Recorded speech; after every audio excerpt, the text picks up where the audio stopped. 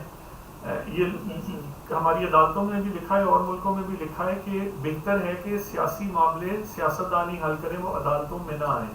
تو وہ تو سب سے اچھی بات ہے اگر سیاستدانوں میں اتنی میچورٹی اور اتنی ویژن ہو کہ وہ اپنے مسائل کا حل خود نکال لیں.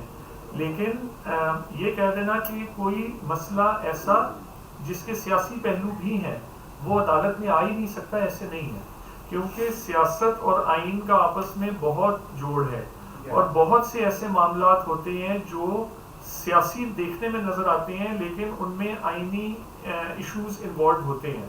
تو ہماری عدالتوں نے ہمیشہ یہی کہا ہے کہ جہاں پہ آئینی معاملہ وہ بن جائے گا اس کے بھلے سیاسی امپلیکیشنز بھی ہوں تو ہم ان کا فیصلہ کریں گے. اور عدالتوں کا یہ کام ہے کہ وہ پھر آئین کی معاملات کا قانون کے حساب سے فیصلہ کریں, سیاست میں نہ گھسے. لیکن اس کا یہ مطلب نہیں ہے کہ عدالتی فیصلوں کی سیاسی امپلیکیشنز نہیں ہوتی یا نہیں ہوگی. یہ دو سوری آپ کے اور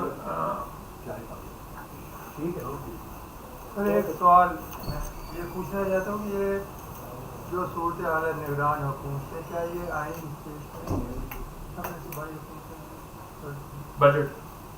بجٹ آپ نے اب ان کو دینا تو پڑے گا نا, مطلب اب یہ اصل میں یہی دیں گی. اب مسئلہ یہ ہے کہ وہ جس طرح ہوتا ہے نا کہ آپ مثال لیں کہ ایک بڑی زبردست سی گاڑی ہو جو جرمنی میں یا جاپان میں کی بنی ہو, اس کا انجن ہے, سارا آٹومیٹڈ سسٹم ہے, سارا کچھ ہے, وہ جب تک اس کے مینول کے ساتھ چلے گی وہ بڑی اچھی چلتی رہے گی. خراب ہوگی تو اس کو صحیح کرنے کا طریقہ بھی اس میں لکھا ہوگا.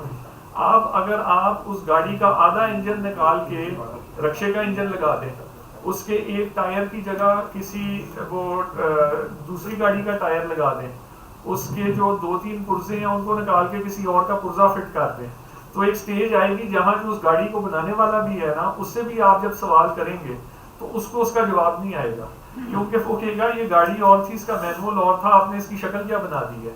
اب جو اس طرح یہی مسئلے کی بنیاد ہے کہ آئین میں لکھا ہے کہ جو نگران حکومتیں ہیں ان کی یہ میعاد ہے اور انہوں نے یہ کام کرنا ہے. اب ظاہر ہے جب وہ اپنی میعاد سے 10 مہینے آگے نکل جائیں گے اور ملک میں خدا نہ خواستہ کوئی زلزلہ آ جائے یا کوئی فلڈ آ جائے, تو اس دن آپ نگران حکومت کو کہیں گے یار یہ کام تو تم نہیں کر سکتے. وہ جواب دے گا تم پاگل ہو, میں یہ کام نہیں کر سکتا, لوگ مر رہے ہیں, میں کیوں کام نہیں کر سکتا. لیکن جب آپ نے بنیاد ہی سے اس عمارت کو غلط کھڑا کر دیا تو ایک سٹیج آئے گی جہاں پہ کسی کے پاس نہ کلیئر سوال ہوں گے اور نہ کلیئر جواب ہوں گے. تو جو نگران حکومتوں والا معاملہ ہے وہ بھی یہی ہے, وقت کے گزرتے گزرتے ایسے مسائل آنے شروع ہو جائیں گے. اور صرف ایک بات میں آپ کو اس میں بتاؤں, ہم نے بچپن سے ہی سنا ہے اور پچھلے کچھ عرصے میں تو بہت زیادہ سنا ہے جسٹس منیر کا نام اور ڈاکٹرین آف اسٹیٹ نیسیسٹی کا نام, اور ہر بندہ, مطلب میں جب وکیل بھی نہیں بنا تھا تب بھی سنا تھا, اس کے بعد بھی ٹی وی پہ بھی سنا. میں نے وہ ججمنٹس کبھی نہیں پڑھی تھی جو جسٹس منیر نے ججمنٹس دی 1950s میں نے وہ ججمنٹس نہیں پڑھی تھی. ابھی جب یہ معاملات شروع ہوئے تو ایک دن مجھے خیال آیا یار وہ ججمنٹس تو پڑھوں, وہ ایسی دیکھنے کے لیے. وہ جو میں نے پہلی ججمنٹ دیکھی مولوی تمیز الدین صاحب کی, اس میں وہ میں شارٹ کٹ ڈھونڈ رہا تھا تو میں نے کہا سیدھا وہ ورڈ نیسیسٹی پہ جاؤں, وہی ریلیونٹ پیراگراف ہوگا پڑھ لوں. اس میں مجھے نیسیسٹی کا لفظ ہی نہیں ملا. وہاں سے میں نے وہ ججمنٹ پڑھی, آگے پڑھی, اور آپ کو اتنا انٹرسٹنگ, یہ 2 منٹ لگیں گے میں بات بتا دوں. جو پہلی ججمنٹ تھی اس میں جو ذکر تھا وہ انہوں نے اسمبلی توڑی, جو اسپیکر تھا اس نے اسمبلی کے ٹوٹنے کو چیلنج کیا سندھ ہائی کورٹ میں, اور ایک پروویژن آف لا تھی اس ٹائم پہ اس کے نیچے چیلنج کیا, وہ ان کے حق میں ہو گیا, انہوں نے اسمبلی ریسٹور کر دی. جو پریزیڈنٹ کی سائڈ کے لوگ تھے وہ اس کو فیڈرل کورٹ میں لے گئے. فیڈرل کورٹ نے ایشو کے سبسٹنس میں نہیں فیصلہ کیا کہ صحیح ٹوٹی یا غلط ٹوٹی یا کیا ہوا, جس طرح ابھی بھی بحث چل رہی ہے کہ 90 دن میں ہونا ہے یا نہیں ہونا. سبسٹنس پہ کوئی فیصلہ کرے کہ 90 دن ہے کہ نہیں ہے. انہوں نے ٹیکنیکلٹی کس پہ فیصلہ کیا کہ جس شک کے نیچے آپ سندھ ہائی کورٹ گئے تھے وہ شک قانون میں افیکٹو شک ہے ہی نہیں، کیونکہ یہ 4 سال پہلے جب بنی تھی تو اس کے اوپر گورنر جنرل کا اسینٹ آنا تھا، وہ اسینٹ ہی نہیں آیا، تو یہ شک جو ہے اس وجہ سے وہ ہے ہی نہیں. سبسٹنس جو اصل ایشو ہے اس پہ فیصلہ نہیں کیا، ایک ٹیکنیکلٹی پہ فیصلہ کر دیا. اب اس کا نتیجہ کیا نکلا؟ کچھ عرصہ گزرا تو لوگوں نے کہا کہ جس پرنسپل پہ وہ والی شک ویلڈ نہیں تھی، اسی پرنسپل پہ تو 40 اور قوانین ویلڈ نہیں ہیں. ان کے تحت 5 سال سے اس ملک کا نظام بھی چل رہا ہے اور آپ لوگ فیصلے بھی کر رہے ہیں، تو ان کا کیا ہے؟ وہاں جا کے کسی کو خیال آیا کہ اب اس کو کس طرح بچائیں. انہوں نے کہا اب ہم اسٹیٹ ڈاکٹرین آف نیسیسٹی لگا دیتے ہیں. سو جب آپ ایک چیز غلط کرتے ہیں اور یہ پرنسپل ہے کہ آپ ٹیکنیکلٹیز میں جائیں اور ان کو چکر میں لوگوں کو ڈال کے اصل ایشو کو سائڈ سٹیپ کر دیں، تو اس ٹائم پہ تو آپ اپنا کام نکال جائیں گے. یہ نگران حکومتوں کا یہی ہے. اب 8 مہینے اگر گزر جائیں اور پھر بھی الیکشن نہ ہو تو کوئی ایشو تو کسی دن اٹھ کے آئے گا نا کہ جی نگران حکومت نے یہ ٹیکس لگا دیا، یہ لگا سکتی تھی کہ نہیں. اس دن تو کسی کو فیصلہ کرنا پڑے گا کہ جو نگران حکومت 10 مہینے سے چل رہی ہے وہ صحیح چل رہی ہے کہ نہیں. سو اس وجہ سے مطلب یہ معاملات پھر بڑی دور تک جاتے ہیں، اتنی آسانی سے ان کا حل نہیں ہوتا جب آپ ایک دفعہ خلاف ورزیاں شروع کرتے ہیں. اچھا صرف اینڈ کے اوپر یہ بچی کچھ بات مزید کرنا چاہ رہی ہے. سر وہی والا کوشچن میں نے کمپلیٹ کرنا تھا. ایک تو یہ تھا کہ اسٹیل میں جو ہوا پڑا ہے at the time, is there any constitutional solution of that? Like constitution میں یہ بھی تو ہوگا نا کہ سچویشن کوئی ایسی جس میں اسٹیل میں ڈال گیا، فردر کیا کیا گیا. سر سیکنڈلی ایک یہ چیز تھی کہ پبلک اوپینین اور جو یہ چیزیں ہیں یہ کافی زیادہ رول پلے کرتی ہیں، بیکاز ہماری پاپولیشن موسٹ آف لائک اتنی زیادہ ایجوکیٹڈ بھی نہیں ہے، لیکن اسٹل کوئی سول آرگنائزیشن اور پبلک اوپینین کے تھرو کوئی اس کا سولوشن نکل سکتا ہے. Thank you. جو اسٹیل میٹ کا ہے، جہاں تک میں نے آئین پڑھا ہے، اس طرح کے حالات میرا خیال ہے کسی نے اتنے سوچے بھی نہیں ہوں گے، اور اگر سوچ بھی لیتے تو وہ اس کا کیا حل نکلتے، کیونکہ حل تو آئین کے اندر موجود ہے اور حل بڑا سمپل ہے کہ جو آئین میں لکھا ہے آپ اس کو فالو کر لیں، آج کر لیں. تو حل بڑا سمپل ہے. جہاں اگر کسی کا ذہن نہیں مانتا اس کو کرنے کا تو اس کا حل مجھے تو نہیں اس میں ملا. اور دوسرا آپ نے پبلک اوپینین کا کہا تھا، میرا خیال ہے اہم تو ضرور ہوگی، ہونی تو چاہیے، اور خاص طور پہ جو سویلائزڈ ملک ہوتے ہیں وہاں پہ تو سننے میں یہی آیا ہے کہ پبلک اوپینین میٹر بھی کرتی ہے، وہ لوگ اس پہ کان بھی دھرتے ہیں اور کچھ نہ کچھ کرتے ہیں.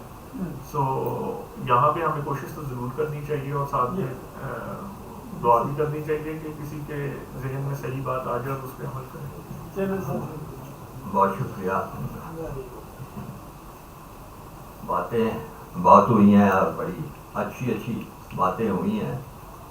تو مجھے تو اپنے مقرر کی گفتگو سے جو وہ بار بار کہہ رہے تھے کہ جب سے ہم پیدا ہوئے ہیں ہم دیکھ رہے ہیں ماشاء اللہ آتے ہیں، کبھی آئین معطل ہوتا ہے، کبھی کچھ ہوتا ہے.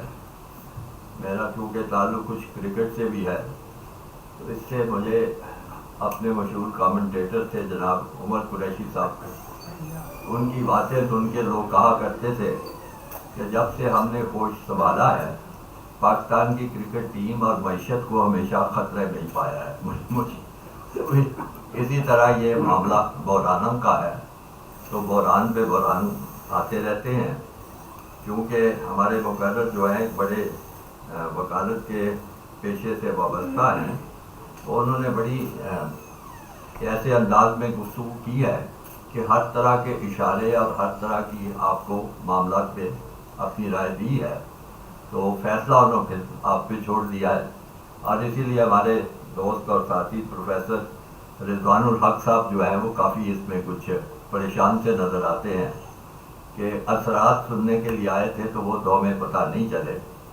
تو اثرات ضروری نہیں کسی پہ کسی کو کوئی بخار ہو جائے، کوئی ٹانگ ٹوٹ جائے تو وہی اثرات نظر آتے ہیں. ساری قوم دیکھ رہی ہے سر. میں سمجھتا ہوں کہ انہوں نے بڑی دانش مندی سے اور بڑی سمجھ بوجھ سے اس موضوع کے ساتھ انصاف کیا ہے. جیسے انہوں نے کہا کہ اثرات مختلف طبقوں پہ، مختلف لوگوں پہ مختلف ہوتے ہیں. اداروں پہ اثرات مختلف ہوں گے، شخصیات پہ، سیاسی جماعتوں پہ اثرات مختلف ہوں گے، اور عدالتوں پہ اثرات مختلف ہوں گے. اگر ان سب پہ جایا جائے، گفتگو کی جائے، ان کا احاطہ کیا جائے تو میرا خیال ہے ہم رات تک بھی بیٹھے رہیں گے اور اثرات پہ گفتگو ہوتی رہے گی. انہوں نے ایک بڑی اچھی چیز یہ کی ہے کہ انہوں نے ایک عام پاکستانی شہری جو اس قوم کا حصہ ہے اس پہ کیا اثرات ہو سکتے ہیں وہ آپ سے بات کرنے کی کوشش کی ہے اور واضح مثالیں دے دے کے بات کی ہے. اور اس میں انہوں نے بتایا ہے کہ کس طرح آپ کے جو بنیادی حقوق ہیں وہ کس بری طرح متاثر ہو رہے ہیں. یعنی آپ کو نہ کوئی الیکشن لڑنے میں کوئی مسئلہ تھا, آپ نے کوئی سیاسی جماعت نہیں کی, آپ نے الیکشن لڑنا تھا, لیکن آپ کا ایک حق جو تھا ووٹ دینے کا وہ متاثر ہو چکا ہے. آپ کی جو پرائیویسی تھی وہ انہوں نے آپ کو بتایا کہ وہ آپ کی متاثر ہو چکی ہے. جو وہ ٹیلی فون کی اور باتیں کر رہے تھے ریکارڈنگ کی وہ متاثر ہو چکی ہے. آپ کی بات کرنے کا جو حق تھا وہ متاثر ہو چکا ہے. آپ کی موومنٹ کا جو حق ہے وہ متاثر ہو چکا ہے. اگر اتنے اثرات سن کے بھی آپ کی تسلی نہیں ہوتی تو مزید اور کہتے ہیں تو میں اثرات میں اضافہ کر دیتا ہوں. اور چونکہ چائے کا وقت ہو چکا ہے تو وہ پچھلی نشست میں بھی میں نے بات کی تھی کہ اتنے زیادہ لوگ جو ہیں جو اپنی آزادی سے محروم ہو چکے ہیں, آپ روز اخباروں میں پڑھتے ہیں کہ اس کو اٹھا لیا گیا, اس کو اٹھا لیا گیا. اور اس کی میں نے بات یہ کی تھی کہ کسی کلاس میں ایک استاد اپنے بچوں کو بتا رہا تھا کہ حضرت عیسیٰ جو تھے وہ اٹھائے گئے تھے اور بچے کا معصومانہ سوال تھا کیا وہ پاکستان میں تھے تو ہوتے تھا. اتنا ہی میرا خیال ہے کافی ہے.